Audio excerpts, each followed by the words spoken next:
Tom Shoe, and today we're going to talk about speed lights when they're off the camera. There's lots of options to hold your speed light, and one of the best options is to have an assistant. He can get the light positioned exactly the way you want. For example, say you're shooting on like a nice spiral staircase and you have your subjects up top, but you want to shoot at the bottom of the stairs to get that nice curve. You got to get the light up there. So how do you do it? Well, one way is to stick it on a light stand up there, but sometimes that's in the scene, and that means you have to do lots of Photoshop to get it out. So you need some type of a pole.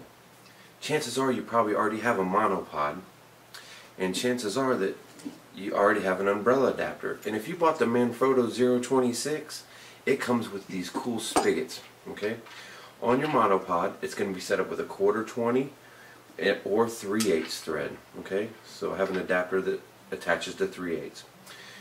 What this spigot does, it adapts to either 1/4 20 or 3/8, and it gives you a tip that's like the top of your stand. You take your umbrella adapter, making sure that your handle's always on the right, and you tighten it down. It's just that simple.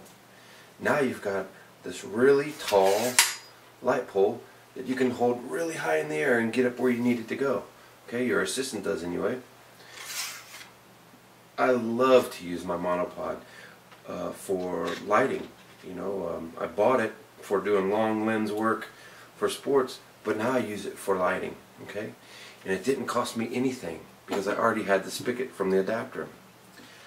Some other things you might want to consider when you're going out and working with speed lights. Since they're so small, you're not going to carry around a C-stand with you. You want to get yourself one of these little fold-out stands. They're made by lots of people. Matter of fact, I have an old version. It's that thin one. It's made by Bogan. It's an ART 3089. If you can find these, they're great. They're only about 8 feet tall, but they weigh like nothing. They're really thin, and when you fold them open, it's opened like a regular stand because it doesn't get really tall. Now, if you want one that gets really tall, you can get the one from Manfrotto, or LumaQuest makes one. Not LumaQuest, but Midwest. It's called Luma Pro. They make one.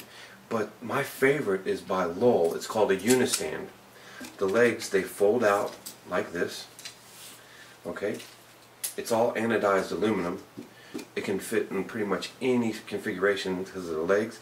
And then when it folds up into nothing. Okay? So these are the kind of stands you're probably going to work with speedlights.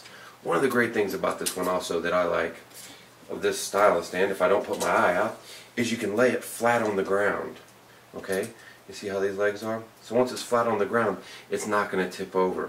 This one has 3 extensions, actually it has 4 extensions, so this one gets really tall. So check out the one from Lowell. They're not the cheapest, but they're the best of these little miniature fold-up stands. I want to thank you all for taking time to visit my blog today, and until next time, we'll see you soon.